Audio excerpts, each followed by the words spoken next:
Assalamualaikum warahmatullahi wabarakatuh. Kali ini saya dari perwakilan kelompok 9 akan mempresentasikan hasil diskusi kami, yaitu tentang penerapan fisika dalam kehidupan sehari-hari. Yang pertama ada penerapan sepeda dalam gaya Newton. Yang pertama ada hukum 1 Newton yang adalah hukum inersia yang menyebutkan bahwa sebuah benda akan tetap diam atau bergerak lurus beraturan kecuali ada gaya luar yang bekerja padanya. Contoh, sepeda yang tidak dikayu akan tetap diam. Yang kedua ada hukum kedua Newton atau hukum percepatan yang menyatakan percepatan suatu benda berbanding lurus dengan gaya yang bekerja padanya dan berbanding terbalik dengan masanya. Yang ketiga, hukum 3 Newton atau aksi reaksi yang menyatakan setiap aksi selalu ada reaksi yang sama berlawanan arah.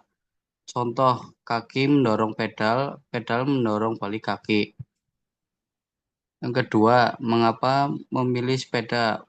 Banyak sebenarnya contoh tentang penerapan fisika dalam kehidupan, tetapi kita memilih tentang hukum Newton pada sepeda karena yang pertama, sepeda adalah salah satu alat transportasi yang paling sederhana dan ramah lingkungan.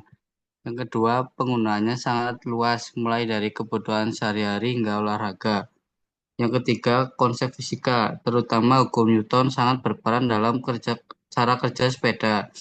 Yang terakhir, melalui tema ini, kita dapat memahami penerapan hukum fisika dalam kehidupan sehari-hari dengan cara yang mudah dan relevan.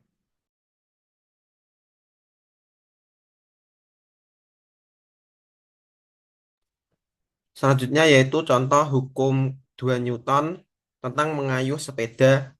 Contoh hukum 2 Newton mengayuh sepeda ketika seorang mengayuh sepeda dengan rumus massa sepeda ditambah dengan pengendara sepedanya, percepatan yang dihasilkan itu 2 meter per second kuadrat.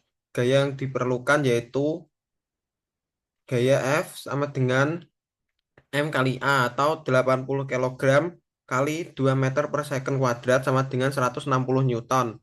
Artinya pengendara perlu memberikan gaya sebesar 120 Newton agar sepeda bisa bergerak dengan percepatan 2 meter per second kuadrat.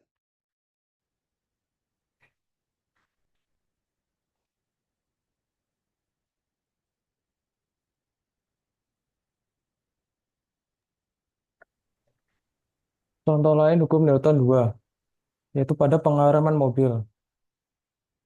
Penghitungan jarak pengereman mobil, konsep dasar. Ketika mobil mengerem, ada beberapa faktor yang mempengaruhi jarak pengereman. Yang pertama, kecepatan awal kendaraan.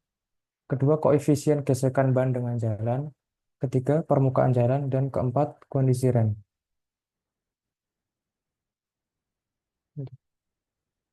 Perhitungan jarak pengereman dengan rumus P kuadrat dibagi dengan 2 dikali koefisien dikali dengan percepatan gravitasi.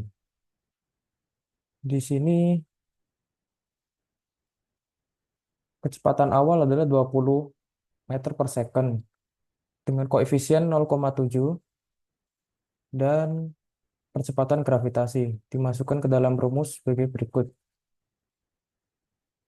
yaitu 20 meter second dibagi 2 dikali 0,7 dikali 98 dikali 9,8 meter per second sama dengan 400 dibagi 2 kali 6,8 terus 400 dibagi dengan 13,72 menghasilkan 29,14 meter.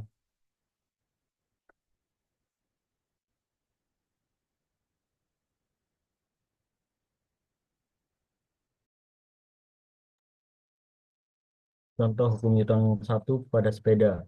Satu, ketika sepeda sedang diam dan tidak ada gaya yang bekerja pada sepeda seperti dorongan kaki pengendara atau dorongan angin. Sepeda akan tetap berada dalam keadaan diam. Hal ini sesuai dengan bunyi Newton satu.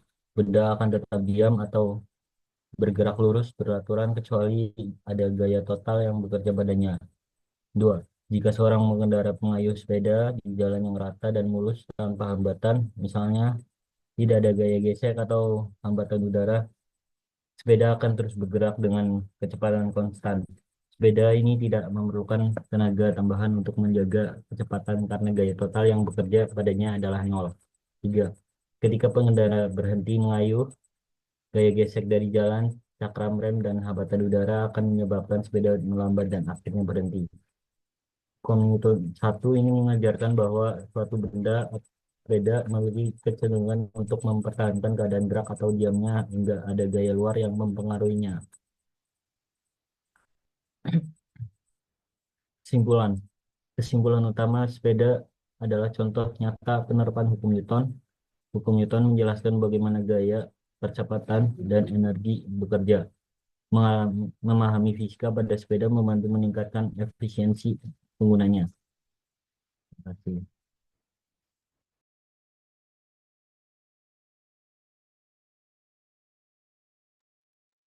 Sekian presentasi dari kelompok 9. Jika ada salah kata, mohon dimaafkan. Terima kasih.